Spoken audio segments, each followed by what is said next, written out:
छत्रपती संभाजीनगरमध्ये दोन्ही राष्ट्रवादी महापालिका निवडणुकांसाठी एकत्र येणार असल्याची दाट शक्यता निर्माण झाली आहे आणि तशी चाचपणी सुद्धा दोन्ही पक्षांकडून सुरू झाल्याची माहिती आहे।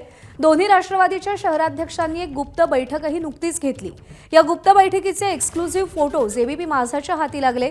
मुस्लिम बहुल भागात एमआयएमला शह देण्यासाठी दोन्ही राष्ट्रवादी एकत्र येणार असल्याची चर्चा आहे। विशेष म्हणजे काँग्रेसलाही सोबत घेणार असल्याची चर्चा सध्या सुरू झाली आहे।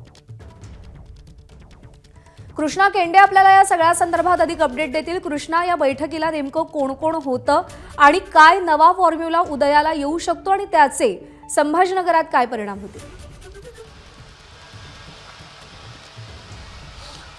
दोनही राष्ट्रवादी छत्रपती संभाजीनगरच्या महानगरपालिकेमध्ये एकत्र येण्याची शक्यता या ठिकाणी आहे आणि तशी एक गुप्त बैठक दोनही राष्ट्रवादीचे शहराध्यक्ष यांची पहिली गुप्त बैठक या ठिकाणी छत्रपती संभाजीनगरमध्ये पार पडली। त्याचे एक्सक्लुझिव्ह फोटो आपण एबीपी माझावरती पाहत आहात आणि दोनही राष्ट्रवादी यासाठी एकत्र येत आहेत कारण की राष्ट्रवादीची दोनही राष्ट्रवादीची ताकद ही मुस्लिम बहुल भागात आहे आणि एमआयएमला जर शह द्यायचा असेल तर आपण एकत्र आलं पाहिजे अशा प्रकारची भावना त्यांची आहे। शिवाय काँग्रेसने देखील त्यांच्यासोबत यावं म्हणजे या ठिकाणी राष्ट्रवादी काँग्रेस दोन्ही त्याचबरोबर काँग्रेस असे एकत्र आली तर एमआयएमला आपण निश्चित हरवू शकू कारण की एमआयएमची जर आपण ताकद पाहिली तर 22 नगरसेवक गत निवडणुकीमध्ये निवडून आलेले होते।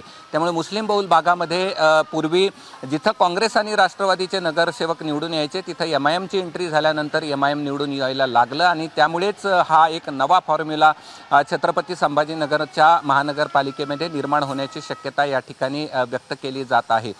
या जर दोनही राष्ट्रवादी एकत्र आल्या, तिघही एकत्र आले तर मग उद्धव ठाकरे यांची शिवसेनेचं काय हा देखील प्रश्न या निमित्ताने उपस्थित होतो आणि त्यामुळे आणखी वेगळं काही समीकरण छत्रपती संभाजीनगरच्या महानगरपालिकेमध्ये निर्माण होतं का हे पाहणं देखील महत्त्वाचं असेल। मात्र आत्ता आपण हे फोटो पाहत आहोत आणि त्यातल्या जे दोनही राष्ट्रवादीचे शहराध्यक्ष त्यांच्याशी मी प्रत्यक्ष बातचीत देखील केलेली आहे। त्यांनी देखील या ठिकाणी मान्य केलेलं आहे की काँग्रेस आणि दोनही राष्ट्रवादी एकत्र आल्या बरोबर आहे। त्यामुळे ही नवी समीकरणं नेमकी कशी जुळतात, काय वाटाघाटी होतात आणि त्याचे निवडणुकांमध्ये नेमके काय परिणाम दिसतात याकडे लक्ष असेल। कृष्णा, अपडेट जाणून घेत राहू। तुर्तास धन्यवाद। एबीपी माझा, उघडा डोळे बघा नीट।